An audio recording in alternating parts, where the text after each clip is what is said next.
Hello guys, നമ്മൾ ഇന്ന് നോക്കാൻ പോകുന്നത് കീം 2024ൻ്റെ സിവിൽ എഞ്ചിനീയറിൻ്റെ കീം 2023യിലെ കട്ട് ഓഫാണ്. അപ്പോൾ നമ്മൾ മെയിനായി ഫോക്കസ് ചെയ്യുന്നത് ഗവൺമെൻറ് കോളേജസ് ആണ്. ഇത് നമ്മൾ ലാസ്റ്റ് ഇയറിലെ 3rd അലോട്ട്മെൻറ്റിനെ ബേസ് ചെയ്തിട്ടാണ് ഈ വീഡിയോ ചെയ്യുന്നത്. അപ്പോൾ നമുക്ക് ഈ വീഡിയോയിലോട്ട് പോവാം. അപ്പോൾ ഫസ്റ്റ് സി ഇ ടിയിലെ ലാസ്റ്റ് റാങ്ക് വന്നിരിക്കുന്നത് സിവിൽ എഞ്ചിനീയറിങ്ങിന് 6.7K ആണ്. GC Thrissur 10K, TKMൽ 12K, MAയിൽ 17K ആണ് റേഞ്ച് വന്നിരിക്കുന്നത്. പിന്നെ RITയിലും 17K ആണ് വന്നിരിക്കുന്നത്. പിന്നെ NSSലും 17K ആണ് ലാസ്റ്റ് റാങ്ക് വന്നിരിക്കുന്നത്.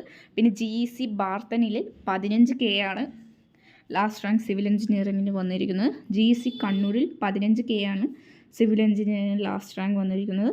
GEC പാലക്കാടിൽ എക്സാക്റ്റ് ആയിട്ടുള്ള നമുക്ക് ലാസ്റ്റ് റാങ്ക് ലഭിച്ചിട്ടില്ല, അതുകൊണ്ട് 25K ആണ് നമ്മൾ എടുത്തിരിക്കുന്നത്. ഇത് കൂടാനോ കുറയാനോ സാധ്യതയുണ്ട്. GEC കോഴിക്കോടിലും 17K ആണ്. ഇത് ജനറൽ കാറ്റഗറീൻ്റെ മാത്രമാണ്. ഇതിപ്പോൾ കുറേ കാറ്റഗറീസ് ഉണ്ട്, അവർക്ക് ഇനിയും ലാസ്റ്റ് റാങ്ക് കൂടാൻ, അതായത് ഇപ്പോൾ 25K 30K വരെയൊക്കെ പോകാൻ ചാൻസ് ഉണ്ട്. അപ്പോൾ ഗവൺമെൻറ് കോളേജസിൽ നമുക്ക് ഗവൺമെൻറ് എഞ്ചിനീയറിംഗ് കോളേജിൽ സിവിൽ എഞ്ചിനീയറിംഗിൽ കിട്ടാൻ ചാൻസ് ഉണ്ട്, സീറ്റ് കിട്ടാൻ ചാൻസ് ഉണ്ട്. അപ്പോൾ നമ്മൾ ഓൾറെഡി 3 വീഡിയോ ചെയ്തിട്ടുണ്ട്, അത് കാണാത്തവർ അത് കാണുക. എന്തെങ്കിലും ഡൗട്ട് ഉണ്ടെങ്കിൽ കമൻറ്റ് ചെയ്യുക. ലൈക്കും ഷെയറും ചെയ്യാൻ മറക്കരുത്.